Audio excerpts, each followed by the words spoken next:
मैं वह ठीक। हेलो। जय जिनेंद्र। हाँ हटा दिया। ठीक है। आज मैं आपको सबसे पहले स्वागत करती हूँ आपके अपने जैनम जयतु शासनम ऐप पर। मैं अर्चना जैन आप सभी का स्वागत करती हूँ हिंदी साहित्य की कक्षाओं में।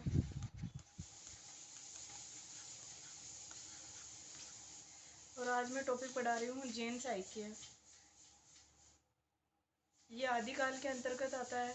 ये तीसरा भाग पढ़ा रही हूँ। इससे पहले मैं सिद्ध और नाथ साहित्य में पढ़ा चुकी हूँ।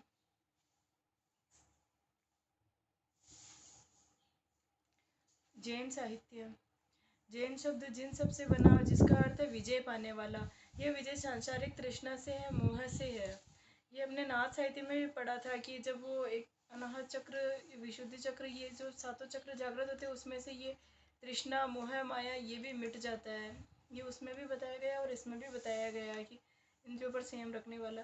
जिस प्रकार पूर्वी भारत में सिद्धों ने बौद्ध धर्म के मत का प्रचार प्रसार हिंदी तथा अपभ्रंश कविता के माध्यम से किया, उसी प्रकार जैन साधुओं ने अपने मत का प्रचार प्रसार पश्चिमी भारत से किया। यानी कि ये भारत बनाते हुए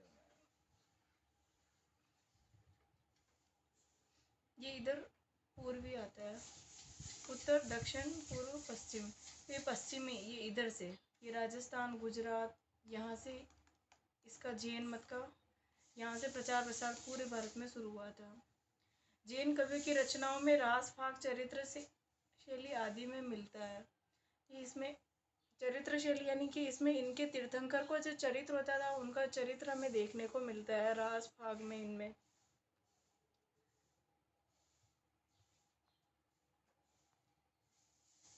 अभी इनके जैन कवि है।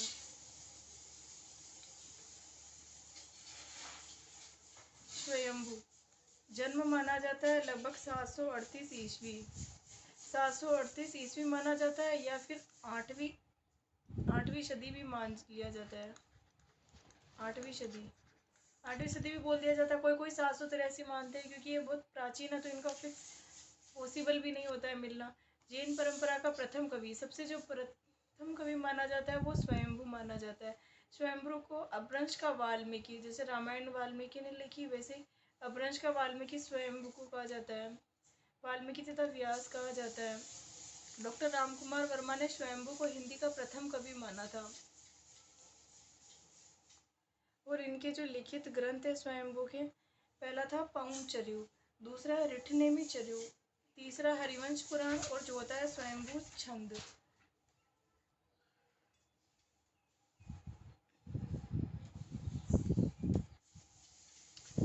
इसको याद करने की मैं ट्रिक बता देती हूँ। स्वयंभू जो पहला कवि था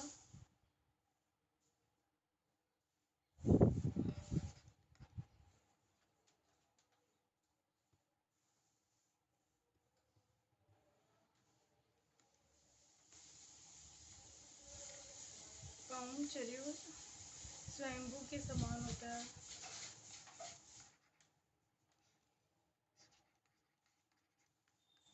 पाउंचर्यु स्वयंभू के समान होता है।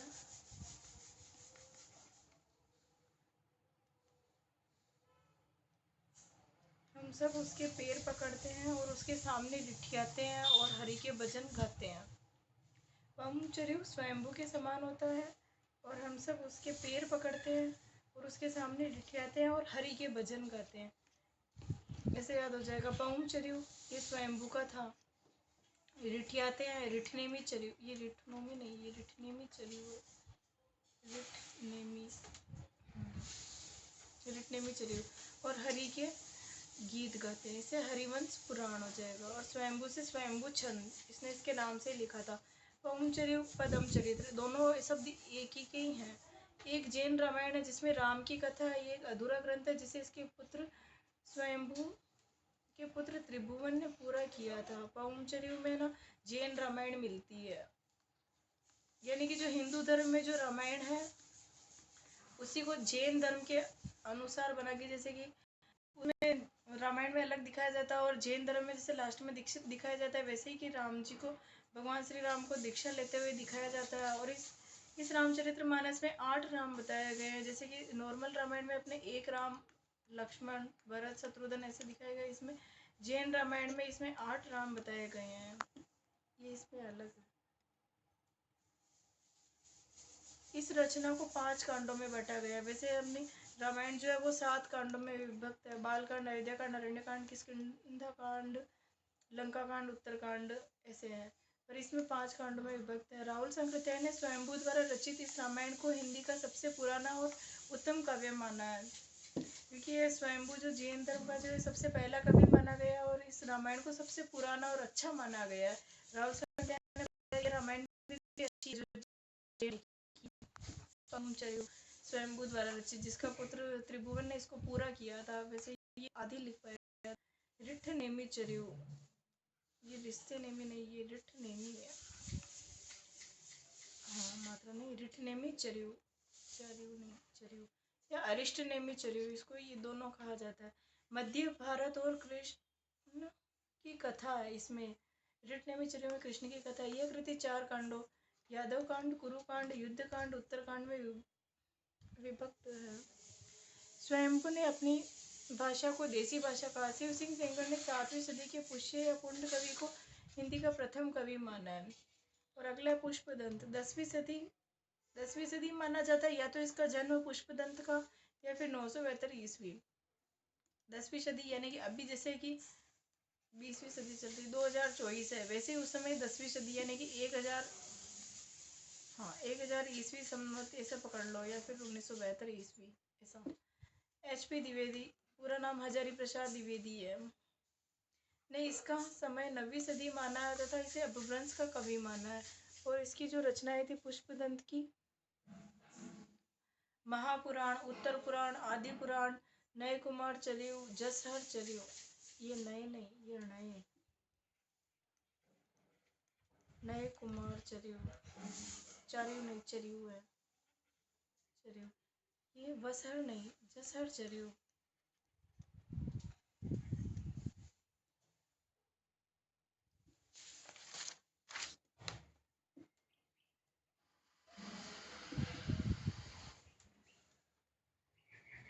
छोटी आएगी, छोटी की मात्रा, जसहर चरियो।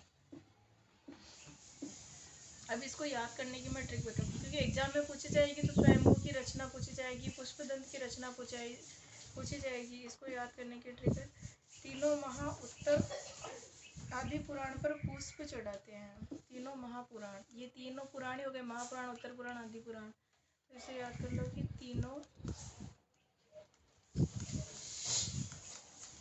तीनों महापुराण, तीनों महापुराण पुष्प चढ़ाते हैं।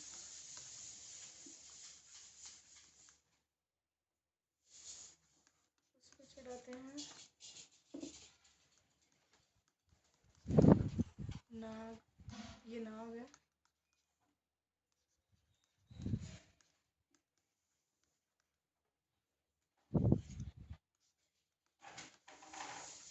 नाग को दूध पिलाते हैं, जय जयकार करते हैं, ऐसा ही समझ लो। तीनों महापुराण, ये पुराण आएगा, लास्ट में समझ लोगे कि ये पुष्पदंत ने लिखा है। तीनों महापुराण पर पुष्प चढ़ाते हैं, यानी कि पुष्पदंत हो जाएगा, पुष्य से पुष्पदंत हो जाएगा। तीनों महापुराण, उत्तर पुराण, आदि पुराण। फिर अगला दूध किसको पिलाते हैं? पर नाग को ही दूध पिलाते हैं। जैसे शिवलिंग, मंदिर में जाओ, शिवलिंग के आसपास अगर भी उसको नाग मिल जाए तो हम उसको दूध पिलाते हैं, या ऐसे नाग मिल भी जाए तो सांप के लिए हम दूध लाते कटोरी में।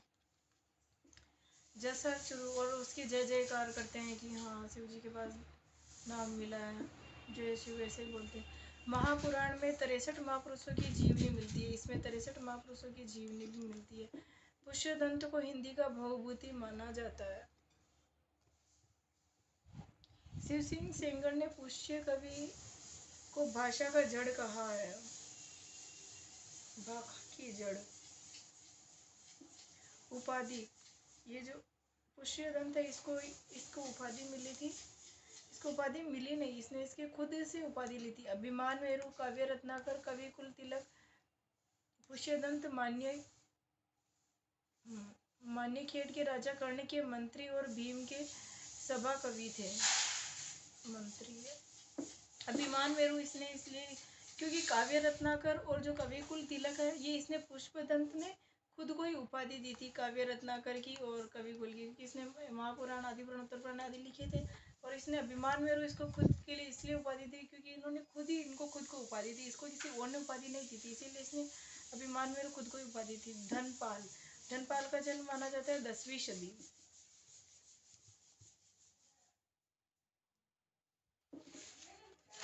पढ़ा रही हूँ। हाँ, ये वागपति मुंज के दरबारी कवि और मुंज ने इन्हें सरस्वती की उपाधि दी थी और इनके जो प्रतिपत्र के नेतृत्व में, और ये जो थे ये स्थूलीभद्र के नेतृत्व में थे और ये श्वेतांबर जैन कहलाते और ये दिगंबर जैन भी कहलाते हैं। धनपाल जो थे दिगंबर जैन।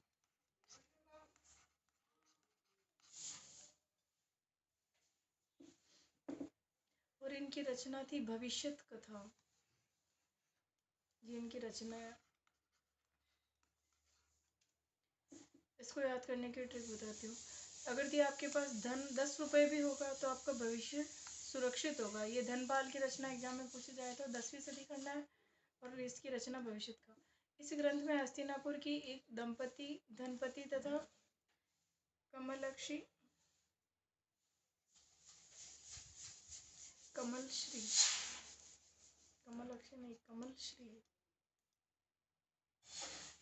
के पुत्र भविष्यदत्त की कथा। इसमें भविष्यदत्त के सौतेले भाई बंधुदत्त प्रकार धोखे से संपत्ति हड़पने तथा भविष्यदत्त की वीरता का वर्णन है। अब्दुल रहमान का है 12वीं शताब्दी। ये जो थे ये प्रथम मुस्लिम कवि थे। इसकी रचना है संदेश राशक खंड काव्य। नायिका विजयनगर में रहने वाली पति खंबात जो गुजरात चला गया था नायिका को छोड़कर, इसमें इसकी कथा है। अगला है जिंदत सूरी का 12वीं सदी आता है जन्म समय, और इसने लिखा था उपदेश रसायन रास। अगला है शालीभद्र, इसको याद करें।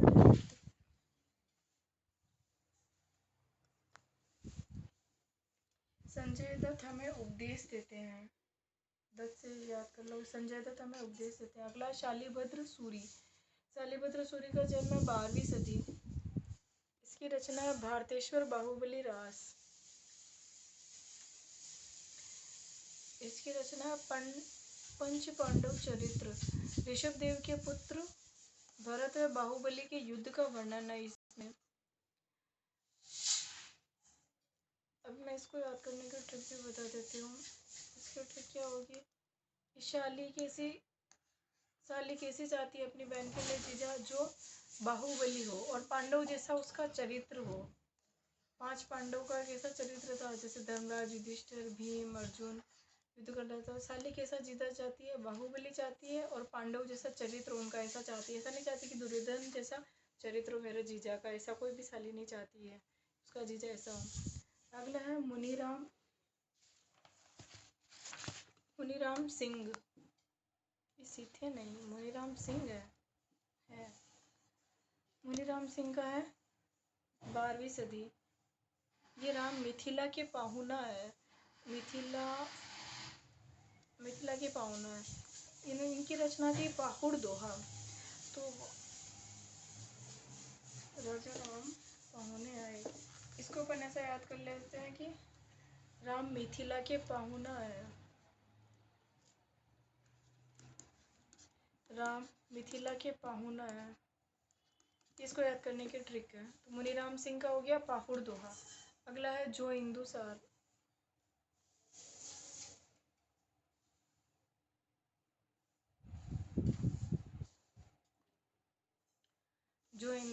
इसका इसका जन्म माना जाता है 6वीं शताब्दी। इसकी 2 रचनाएं थी, तो परमात्मा प्रकाश और दूसरी योग सार। तो इसको याद करने की ट्रिक, जाओ इंदु योग करो और योग करने से परमात्मा मिलेंगे। जाओ इंदु योग करो और योग करने से परमात्मा मिलेंगे, ये इसको याद करने की ट्रिक है। जो इंदु आ जाए और अगर इधर से इधर जो इंदु आ जाए तो फिर इधर जिधर परमात्मा प्रकाश या फिर योग सागर दोनों में से एक होगी तो आपको उधर ऐसे ट्रिक ऐसे यूँ एरो में मिलाना है आ जाए तो। हेमचंद्र का 11वीं सदी। इसका जन्म 1088 ईस्वी और मृत्यु 1197। गुजरात के सोलंकी राजा जय सिंह बिहार राज के और उनके भतीजे कुमारपाल के दरबारी कवि रहे थे।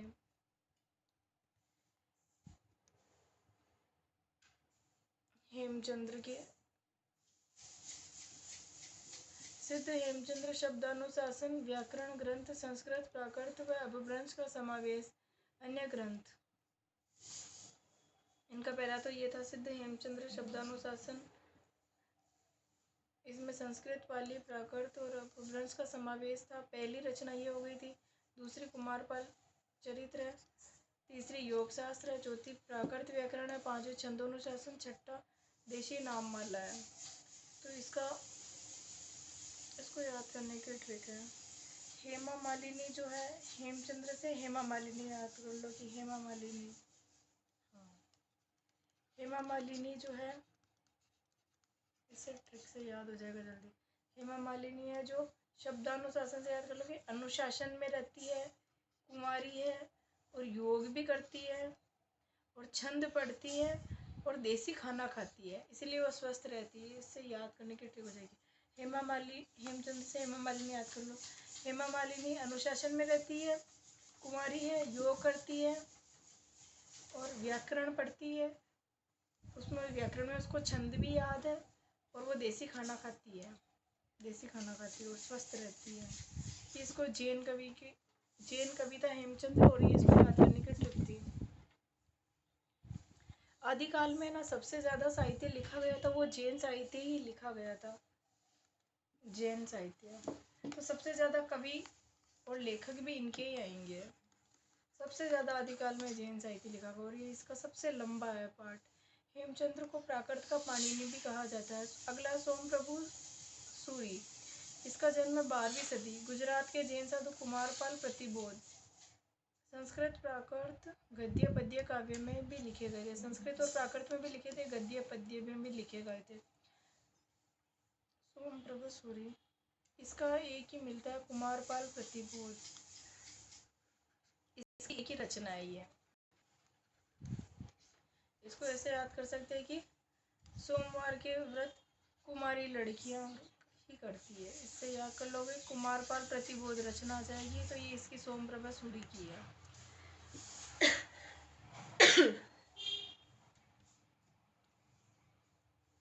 अगला है मेरुतुंग।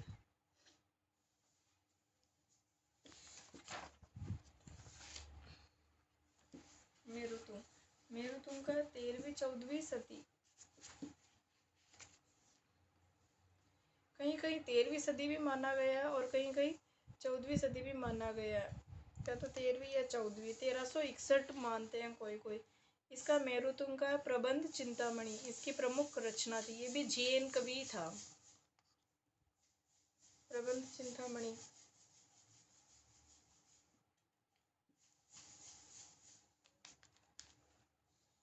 इससे याद कर लो कि जो मेरुतुंग यानी कि मेरुतुंग का मैं ले लो, केवल ये हटा दो, सिर्फ मैं। इसे याद कर लो कि मैं चिंता बहुत करती थी जब से 13-14 साल की हुई तब से। पहले तो कोई करते नहीं थी, बचपना होता है, कोई चिंता कोई कुछ नहीं। जैसे याद कर लो कि मैं चिंतामणि से चिंता ले लो। मैं चिंता बहुत करने लगी थी जब से मैं 13-14 साल की हुई। तो इससे ही याद करने के ठीक हो जाएगा। सन भी याद हो जाएगा 13-14 साल और ये रचना भी हो जाएगी, ये चिंतामणि। इसमें मालवा नरेश, राजा भोज और मुंज की कहानी है। राजा भोज और मुंज की कहानी है।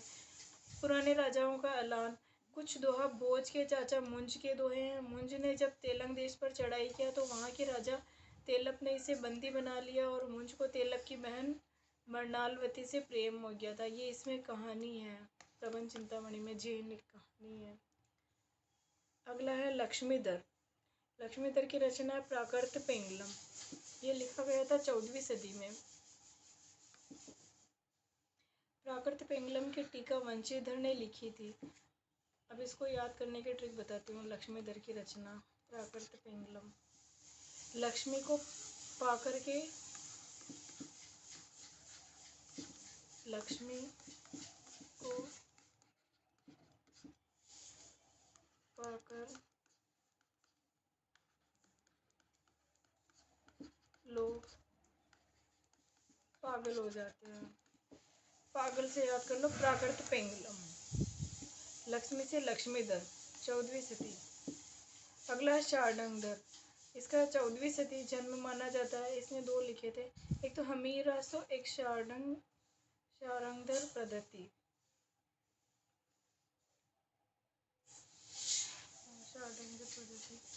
आचार्य शुक्ल ने प्राकृत पेंगलम के कुछ छंद के आधार पर हमीर रासो ग्रंथ के अस्तित्व की कल्पना की थी, जिसका रचनाकार शार्दंगधर को ही बताया गया है।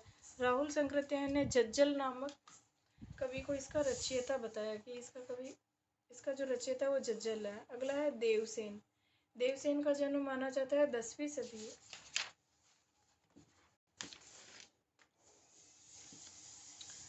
डॉक्टर नागेंद्र ने देवसेन की स्थापना की थी। श्रावकाचार का हिंदी में प्रथम स्थान माना जाता है।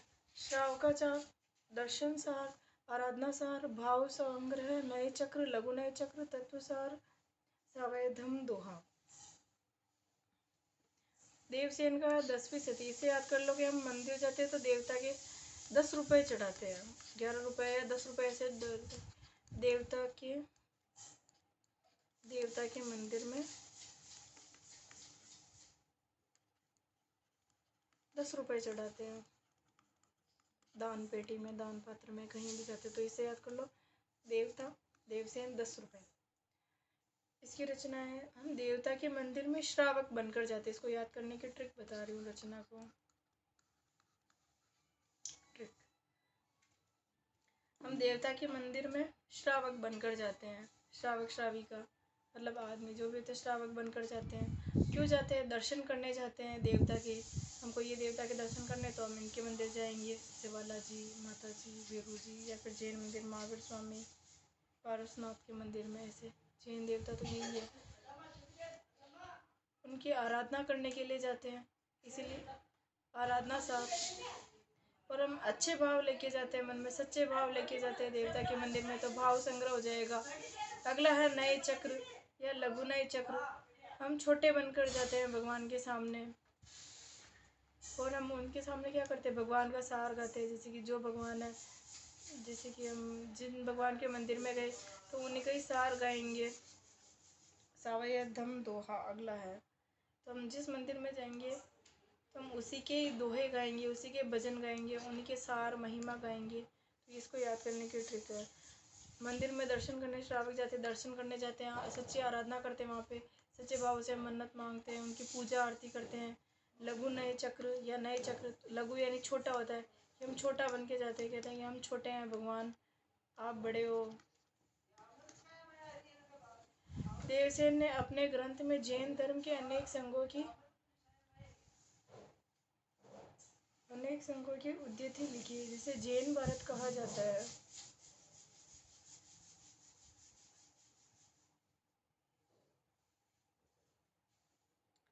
बृहद नए चक्र की रचना देवसेन के शिष्य माइलधवल ने की, जो देवसेन नाम से प्रसिद्ध है।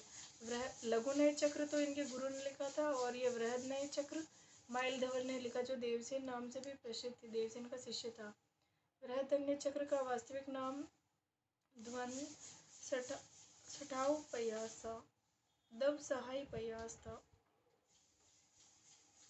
नए चक्र का दब सहाय पयास।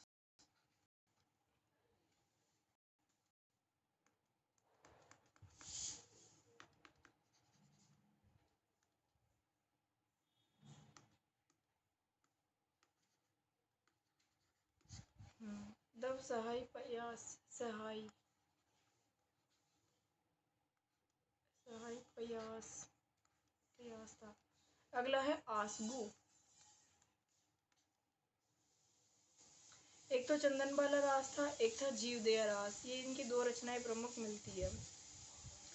चंदनबाला, इससे याद कर लो कि चंदन आशा घिसते हुए 12 काय के जीवों पर दया करती है। चंदनबाला, चंदन घिसते हुए आशा, चंदन घिसते हुए 12 काय, ये 12वीं सदी, 12 काय के जीवों पर दया करती है। इससे हो जाएगा जीव दया रास। अगला है जिन धर्म स्तूरी। इन्होंने लिखा, इनका जन्म था 12वीं सदी और इनकी रचना थी स्तुलिभद्र रास। तो इसे याद कर लो कि हम धर्म की स्तुति करते हैं। जिन धर्म से धर्म, स्तुलिभद्र से हम धर्म की स्तुति याद कर लो। ये स्तुली है, फिर इसे स्तुति याद कर लो। हम जिन धर्म की स्तुति करते हैं, ये इसको याद करने की ट्रिक है। अगला है विजय सेन सूरी। विजय सेन सूरी का है 13वीं सदी और इसकी रचना है रेवंतगिरी रास।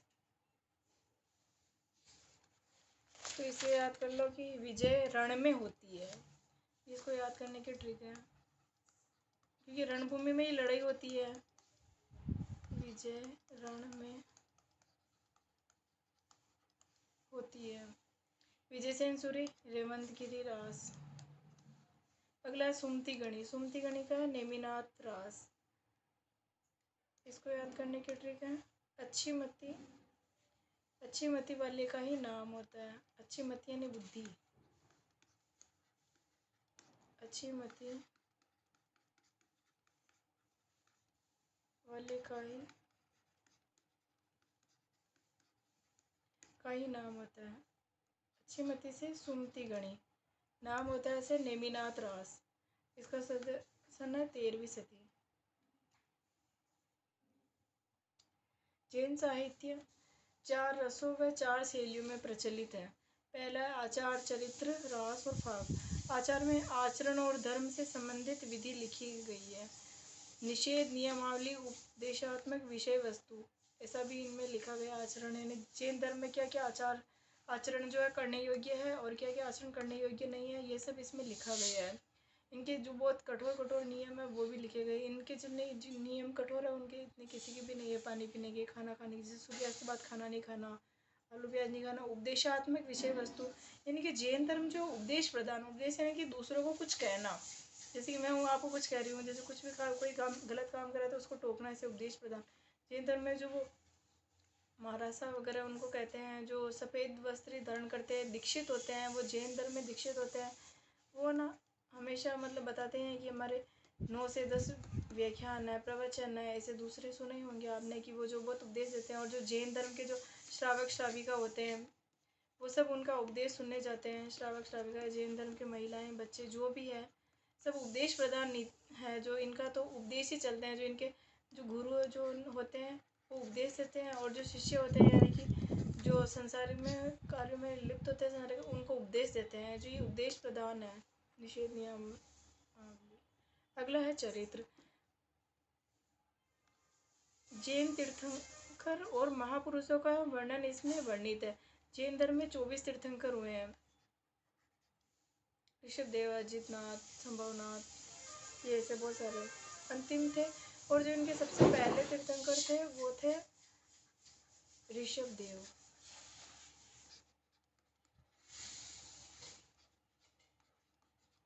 और अंतिम जो तीर्थंकर है महावीर स्वामी। अभी भी इनका ही शासन चल रहा है और 21,000 वर्षों तक इनका ही शासन चलेगा। गद्य पद्य दोनों रूप में प्राप्त होते। लेखन की प्रवृत्ति सामान्य थी, रस नहीं रास। भरत मुनि ने क्रीड नायक की संज्ञा दी थी। अभिनव गुप्त ने रूपक माना।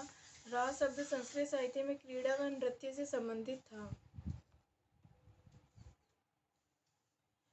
इसके संवाद गीतों में भी बोले जाते हैं। जैन मंदिर में श्रक रात्रि काव्य में ताल देकर गीति नाट्य खेलते हैं। इसमें महापुरुषों का जीवन, परिपथ और संवाद आदि वर्णित है।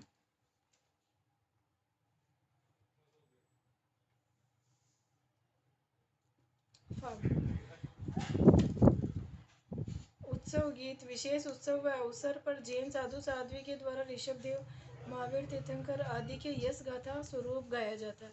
यानी कि फागु यानी कि ये गीत गाने का है। मतलब फागु मतलब जो गीत गाए जाते हैं विशेष अवसर पर, जैसे भगवान की जयंती हो गई, कुछ भी हो गया, किसी भी तीर्थंकर का जन्मोत्सव या कुछ हो गया, निर्वाण तिथि, मोक्ष तिथि, तो उन पर ये विशेष रूप से ये फागु गाया जाता है। जैन साहित्य की विशेषता, इन्होंने आध्यात्मिक उच्चता पर बल दिया है। आध्यात्मिक यानी कि ज्ञान पर ही ज़्यादा बल दिया, क्योंकि इनका ज्ञान बहुत सारा लिखा हुआ था, तो इन पर ही ज़्यादा बल दिया गया। मूर्ति पूजा विरोधी होने पर भी तीर्थंकर की मूर्ति पूजा इनमें प्रचलित है। वैसे तो जैन धर्म जो मूर्ति पूजा का सख्त विरोधी, पर इनमें जो इनके 24 तीर्थंकर थे उनकी पूजा जरूर इनमें प्रचलित चलती है। अहिंसा परमो धर्म का इनका मुख्य संदेश था। कर्मकांड और पशु बलि के विरोधी थे।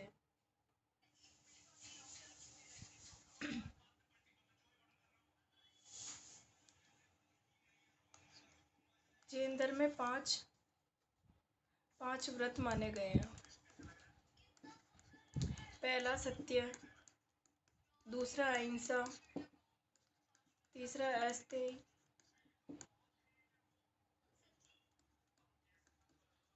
अपरिग्रह चौथा, फिर पांचवा है ब्रह्मचर्य। ये जैन धर्म के 5 व्रत माने गए हैं। और जैन धर्म में 3 रत्न भी माने गए हैं। सम्यक दर्शन, पहला जिसमें सम्यक दर्शन आता है, दूसरा सम्यक ज्ञान, और तीसरा आएगा सम्यक चरित्र। ये इनके और चंद्रगुप्त मौर्य के समय में जैन धर्म 2 भागों में विभक्त हो गया था।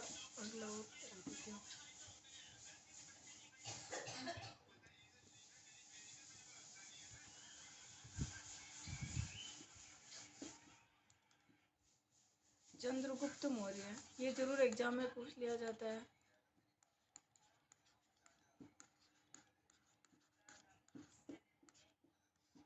चंद्रगुप्त मौर्य के समय में जैन धर्म जो 2 भागों में विभक्त हो गया था। पहला था श्वेतांबर जैन, दूसरा दिगंबर जैन। ये 2 भागों में बट गया था।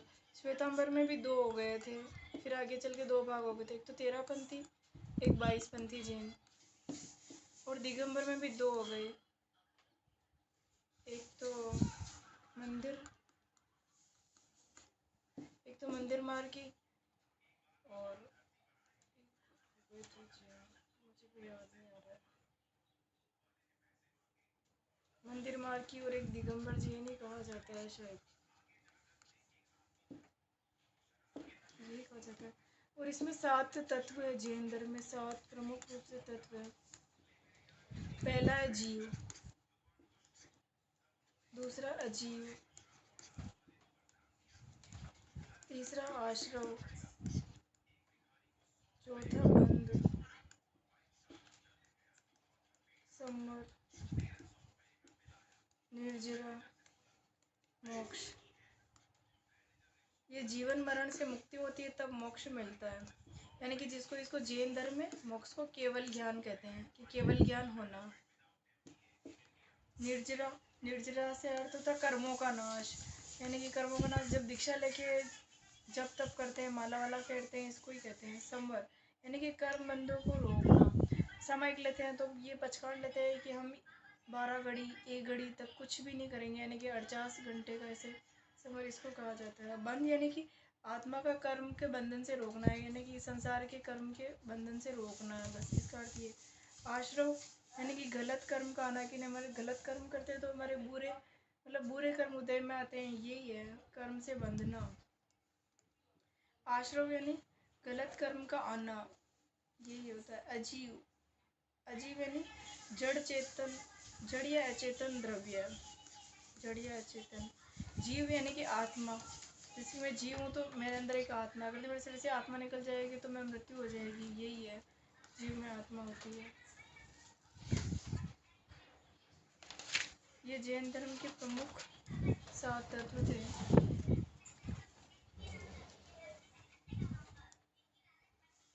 दिगंबर में जो महाराजा दीक्षित होते हैं वो वस्त्र नहीं पहनते हैं, मंदमार्की में भी वस्त्र पहनते हैं। श्वेतांबर में तो सफ़ेद कपड़े पहने जाते हैं जो जैन धर्म में दीक्षित होते हैं श्वेतांबर में।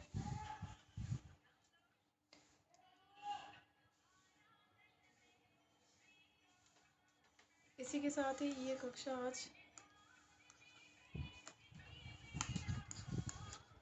समाप्त होती है।